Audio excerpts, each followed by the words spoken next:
Alright mga idol, sa video natin ngayon ay ituturo ko sa inyo kung paano mag-scan ng document. Ito, katulad nito, example. I-scan natin yan, example lang yan, copy paper. Yung cover ng bond paper, i-scan natin, example lang ito mga idol. Ilagay natin yan sa ating printer. Yan. Ilagay ko na.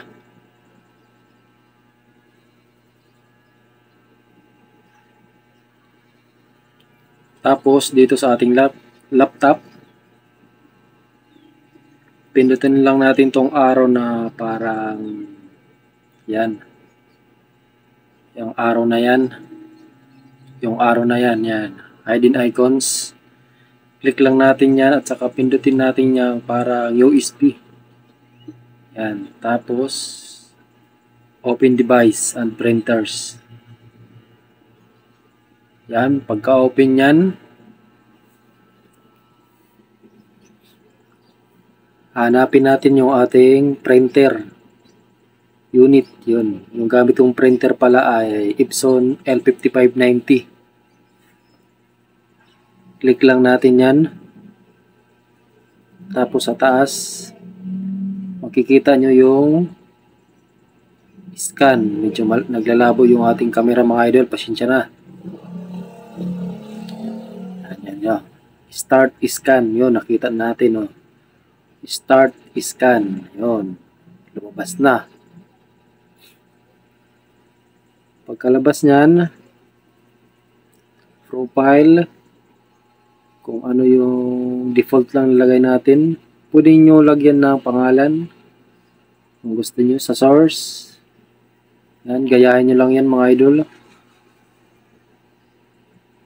Yan. Yung document, nilagyan ko lang ng pangalan. Scan example. Tulad nyan.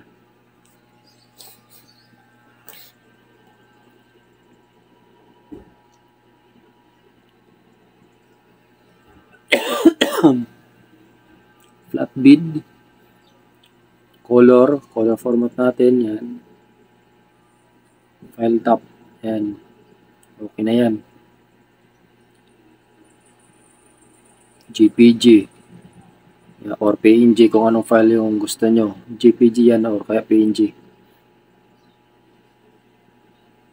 Sa resolution, pwede na yan 100. Pero depende na rin sa gusto nyong resolution ng kalalabasan ng inyong scan. Para mas malinaw yun, sa aking ginawa kong 300. Right? Tapos dito sa brightness, pwede natin yan i-adjust. Depende na rin yan sa inyo mga idol kung gaano yung brightness o kaya yung contrast. Titimplahin nyo na lang. Yan. Tapos preview or scan images as separate files. Pwede natin preview para makita natin yung ating i-scan.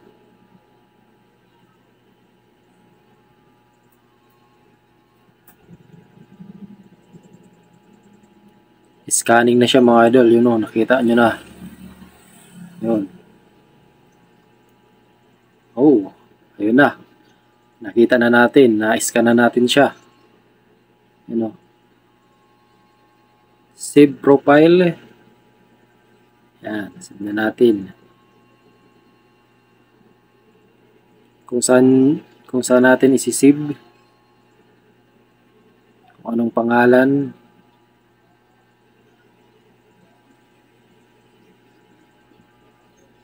Profile name lang naman yan mga idol ng yung mga scan document kung ano Tapos, pag okay na yan, pwede nyo na i-scan.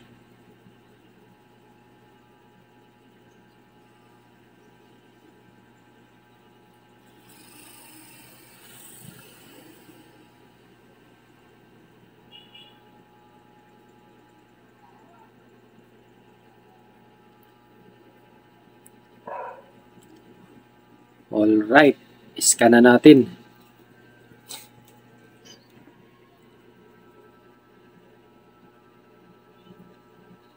Tapos makikita natin yan sa ating printer, ganito, yan o.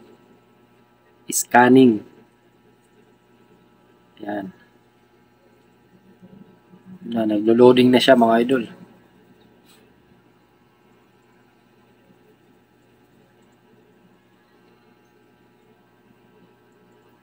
Sana nakatulong video na ito sa inyo mga idol kung paano mag-scan ng document, pwede picture.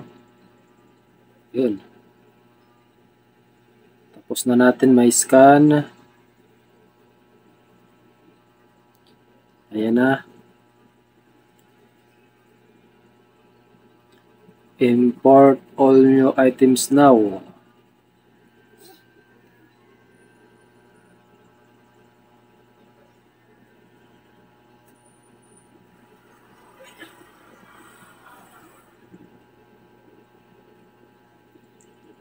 Yan, okay naman yan mga idol, settings na yan kahit hindi mo na yan baguhin. Yan, browse kung saan mapupunta yung na-scan mo.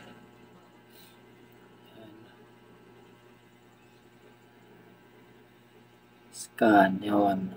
May folder siya para doon siya mapunta yung ating na-scan na document or ano man. Okay.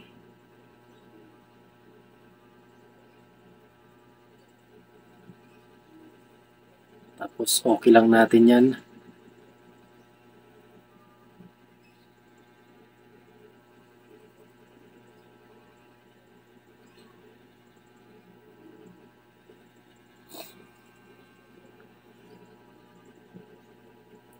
Tapos import. Alright, na-import na natin. Ngayon ay hanapin natin yan sa ating files para makita natin.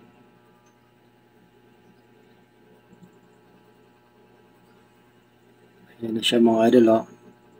Andiyan na siya sa files natin, na-scan na. Ayan, oh.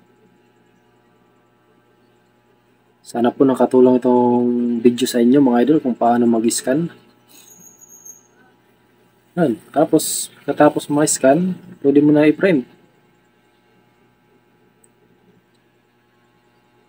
Diba?